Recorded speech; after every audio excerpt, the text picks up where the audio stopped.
Vă salut! În acest video vreau să vă vorbesc despre denigrarea națională, care s-a transformat în acești 35 de ani în autodenigrare națională și care a început ea cumva de prin anii 80, a naibii coincidență, cu denigrarea țăranului român, pentru faptul că e needucat, e un pic barbar și alte lucruri. Există țărani în majoritatea națiunilor lumii ăsteia și care nu sunt atât de denigrați ca la noi. Cum e posibil să ne denigrăm, practic, propria noastră națiune, că în urmă cu vreo 2-3 generații toți eram țărani? De ce am face treaba asta?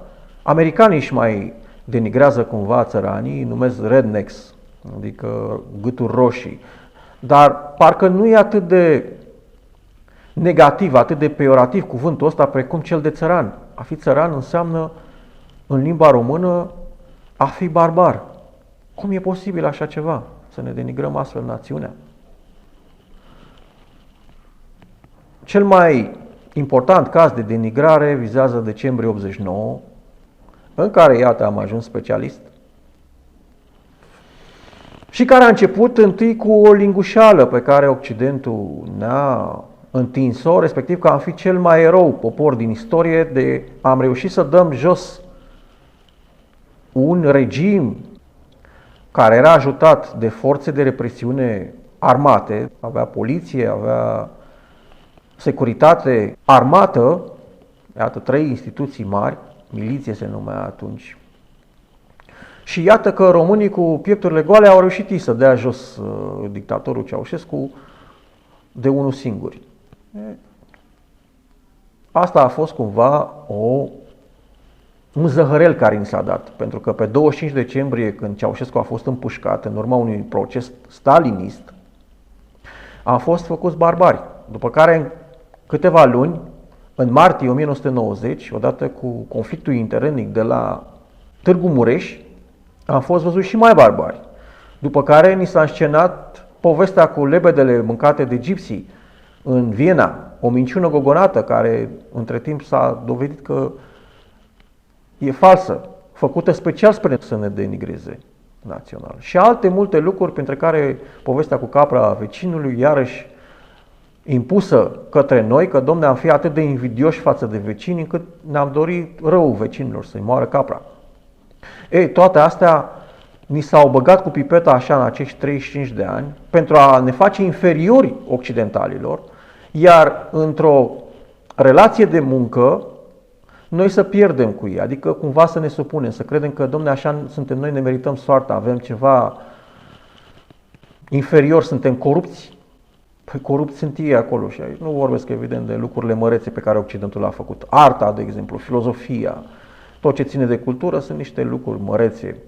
Artiștii lor, de-a lungul timpului, au fost mari, au făcut și câteva lucruri așa mai omenești, mai rele. Caravaggio, de exemplu, a fost criminal, a ucis pe cineva, s-a descoperit după ce a murit. Se întâmplă lucruri din astea să mai facă și artiștii și oamenii de cultură importanți. Eu vorbesc de escrocii din zona financiară și militară, că aici ai marea corupție. Păi acolo e cea mai mare corupție, băi, oameni buni, măi românilor. Acolo e marea corupție. Păi gândiți-vă că ce s-a întâmplat la Pearl Harbor a fost planificat. Păi ce mai mare corupție decât să spună că de fapt a fost un atac organizat exclusiv de japonezi. Că nici ei n-au știut ce se întâmplă în momentul ăsta. Cei care s-au dus acolo să atace, militarii, ăia aviatori, nu știau unde se duc.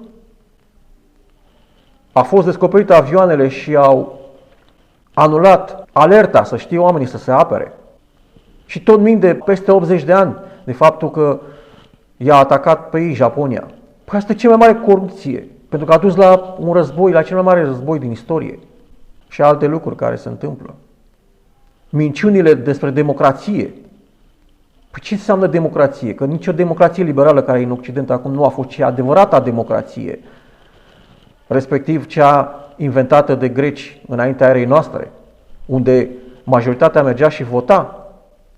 Nu ce e astăzi că votezi un dictator care stă 4 ani și când îți dai seama, stai că ăsta e dictator, de fapt l-a schimbat cu altul, îți vine cu altă minciună. Asta e cea mai mare escrocherie din istoria umanității democrația asta. Și că se mai și diferențiază de comunism, care spunea că este o dictatură a majorității. Păi, democrația exact asta înseamnă până la urmă. Tot o dictatură a majorității.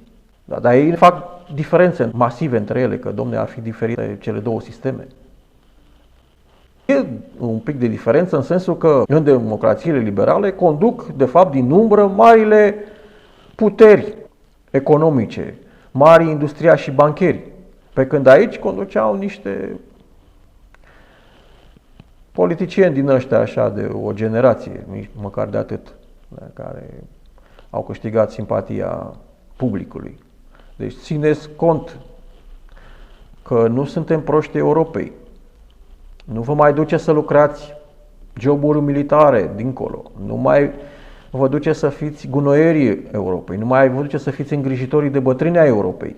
Mai bine stați în România și faceți agricultură de bază, cu plugul și cu boii.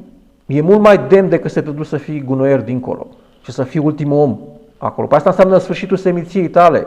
Bunicul, străbunicul, străbunicul, părinții tăi te-au dus până aici, ești vârful neamului tău și te duci acolo și ești ultimul om.